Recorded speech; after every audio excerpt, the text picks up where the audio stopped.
Well, there you are. Welcome back, everybody, to our humble look into the lives of dads and parenting everywhere. This is Andy Christopher, aka the DILF, the dad I listen to frequently, and we are back with another shortish episode of the DILF show. Time is fleeting right now. Baby girl is 2 weeks old, old, and she's starting to open up her eyes really and figure out that life is happening. And so I want to go back to a quote that I used in a previous episode. I ended one of my older episodes with this, and I'm going to start it with this one, and it's going to kick into our topic for discussion. But the quote is, life never gets easier.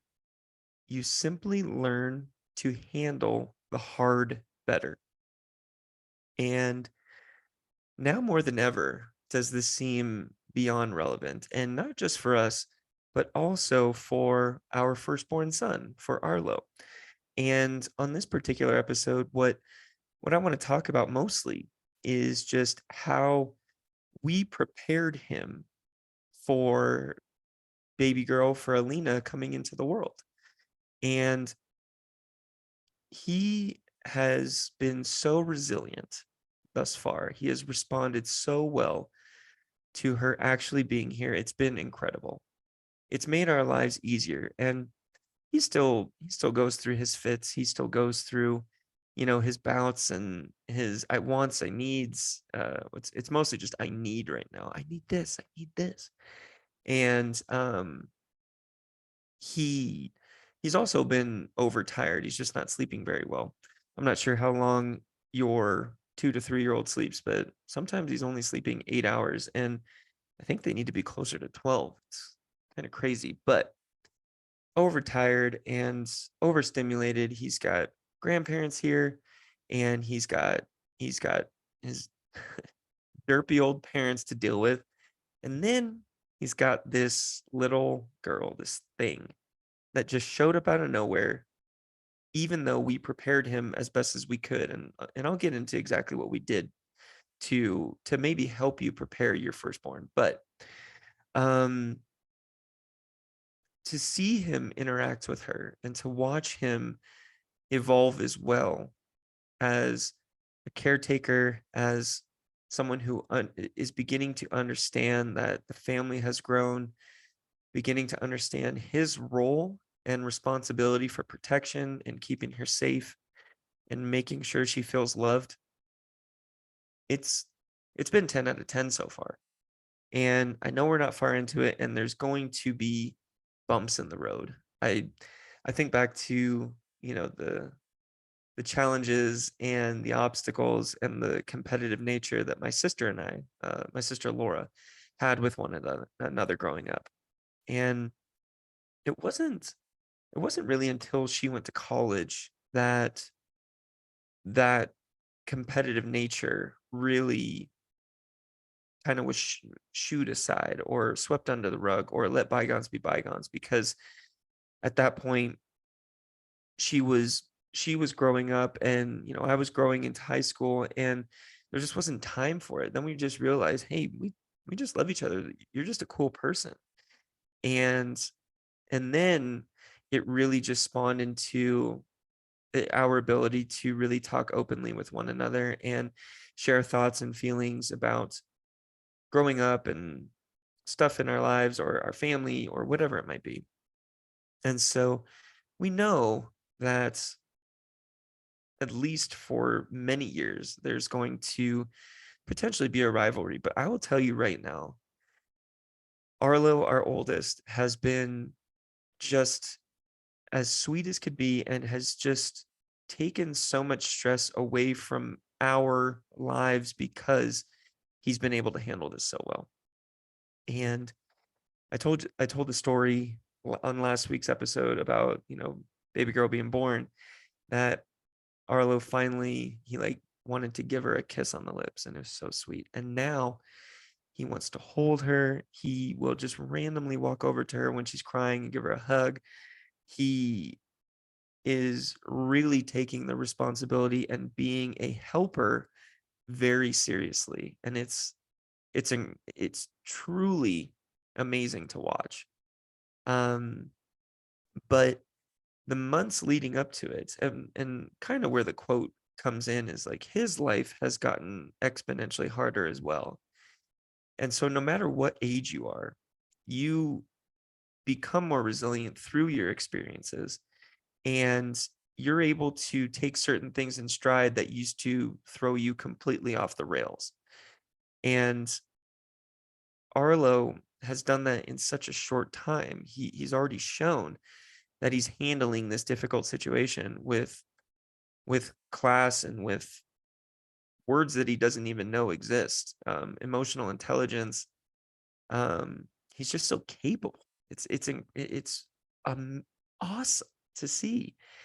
And he is handling his situation, the hand he's been dealt, as best as he possibly can. And in the months leading up to Alina being born, one of the biggest things that we wanted to make known to him is that our family was going to change. So Julia would, have Arlo come over and, feel her belly. And when baby girl was kicking in the womb, and say, Arlo, look, there's someone inside there. You used to live in here too. The more honest that we and she was with this scenario, the more receptive he was to actually hearing the information. And it wasn't all at once that he just got it. It's just like anything else. It takes repetition, it takes consistency and kind of driving the point home. But she would do these little things, and we would start referring to her as sister or sissy or something like that, referring to her as the person she was going to become, and already was at that point.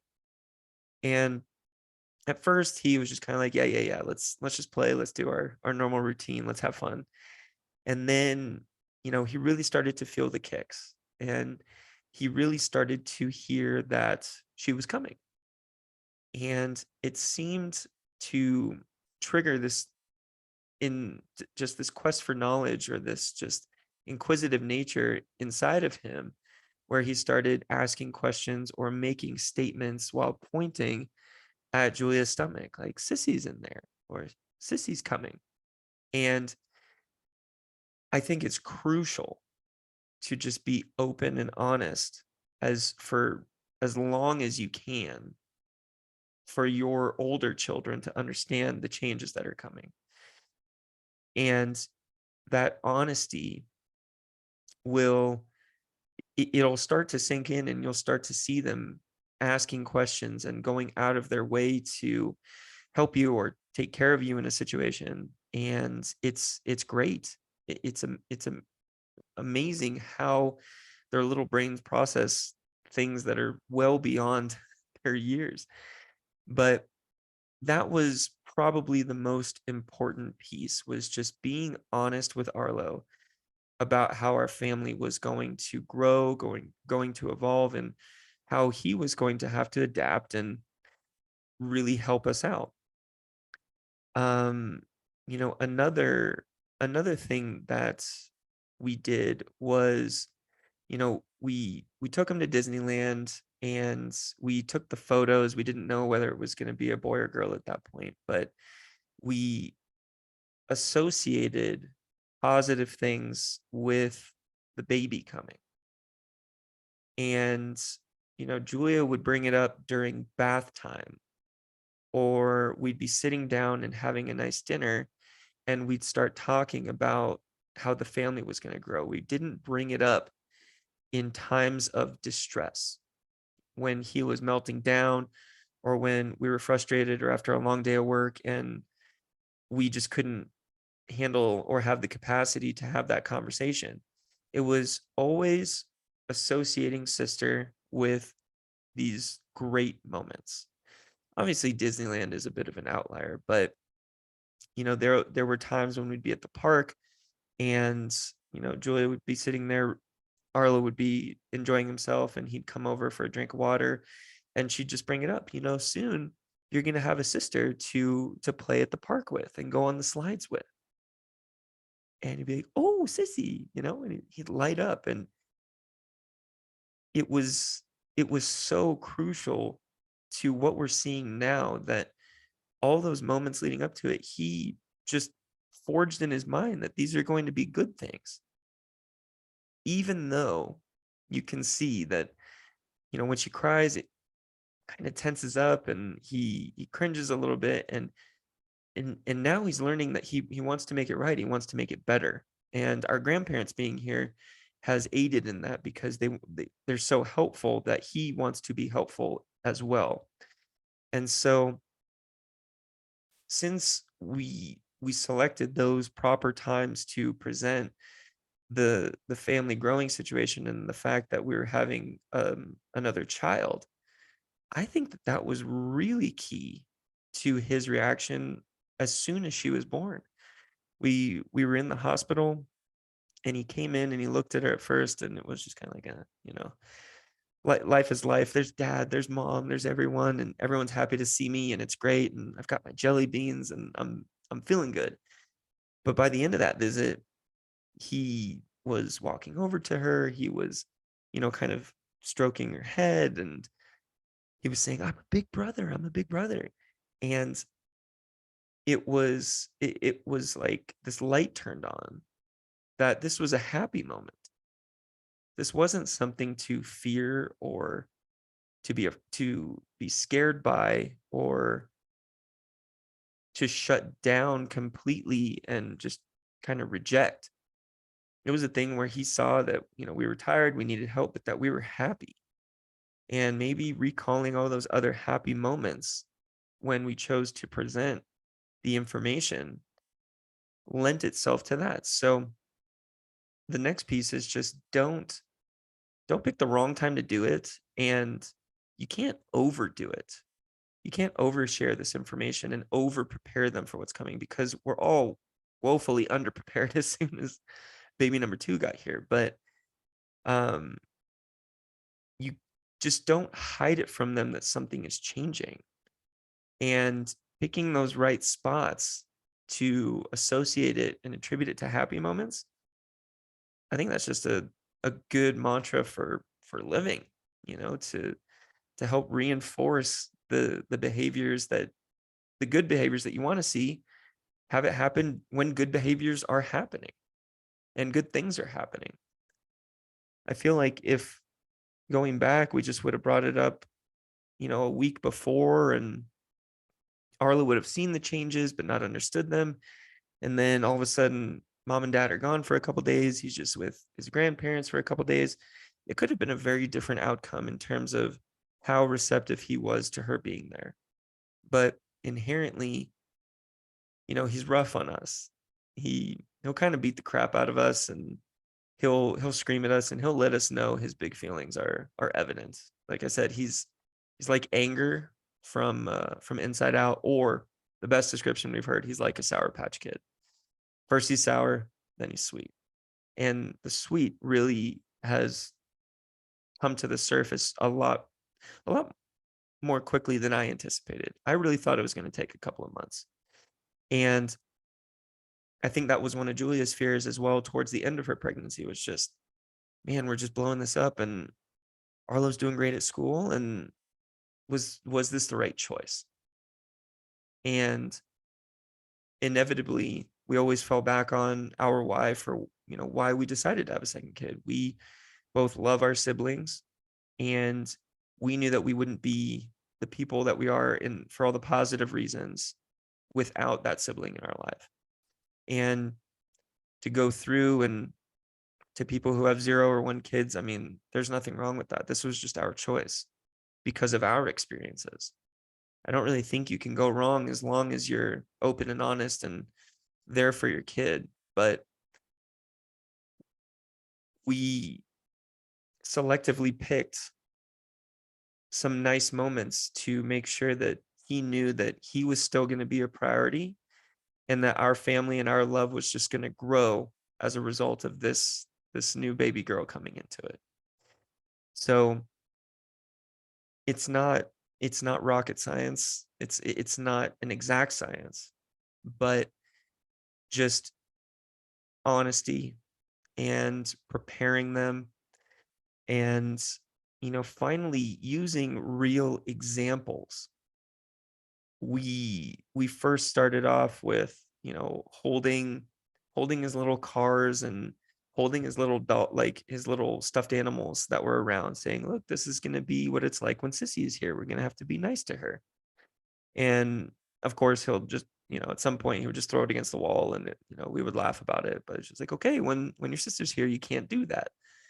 Then we got him a little baby doll with a little hat and a little bottle and all the trimmings, so to speak.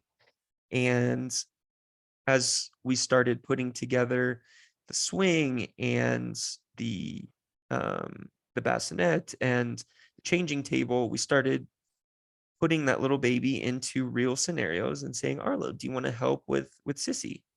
And he just started seeing our behaviors and seeing what was up, and obviously using his own personal experience with getting a diaper changed or whatever it might be, he started to get more curious and started to interact. And then one day Julia said, Arlo, do you want to help feed the baby, because we're going to have to give Sissy some bottles sometimes.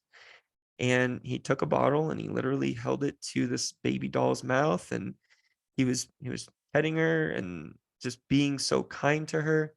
And well, huge daddy long legs just just came into view. I guess that's what happens close to midnight. You just the creepy crawlers come out. But he was so immersed with the doll that we just kind of looked at each other and we're like, he's got it. He knows what's coming. He's going to be just fine. He's going to be great at this. And he's a bruiser now. I mean, he's got to be pushing 40 pounds, but he feels like he's about 60.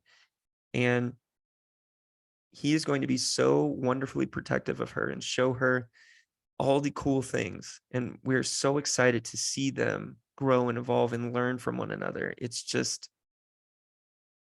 the joy of parenting. You can look back when your kids are 25 and 28 and romanticize the stuff about the early days and give new parents any generic or cliched response to them having their kids. But we're in it right now. And I can tell you that it's so fucking awesome to be their parents right now, even though it's frustrating at times and we're tired and we're still learning. It's always, every day is a learning game.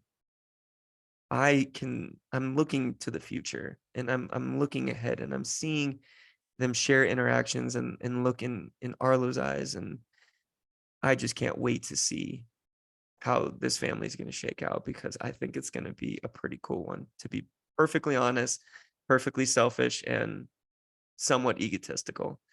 I'm just so in love with this family that I can't wait for the next day, the next week, the next month, the next trip. Although if I haven't said this before, this will be our last baby, just for age purposes. We're not going to have a third child. But I just can't wait. I can't wait to see what's going to happen. And I love both these kids so damn much for such different reasons right now. And that love continues to just, I don't know, seep into every part of me and everything that matters. My why in my business, my why for, self-care reasons, and everything that I want to do well, I want to do well for them. And that's not going to stop. And it feels really good. So that's all I got for you today. It's one of those episodes that's, I hope something sticks and resonates with you, especially if you're moving on to baby number 2, baby number 3, whatever it might be, on how to prepare your children for the changes that are coming. Let me know your thoughts. Drop them in the social media comments. Send me an email, thedilfshow@gmail.com, at thedilfshow on all our socials. Still got the website going. If you ever get behind on any of your episodes, all the podcast episodes are also listed on the website. So go out there, tell your kids you love them, tell your family you love them, and just go be a better version of yourself tomorrow. That's all we can do, right? So that's all I got. I love you, and there's absolutely nothing you can do about it.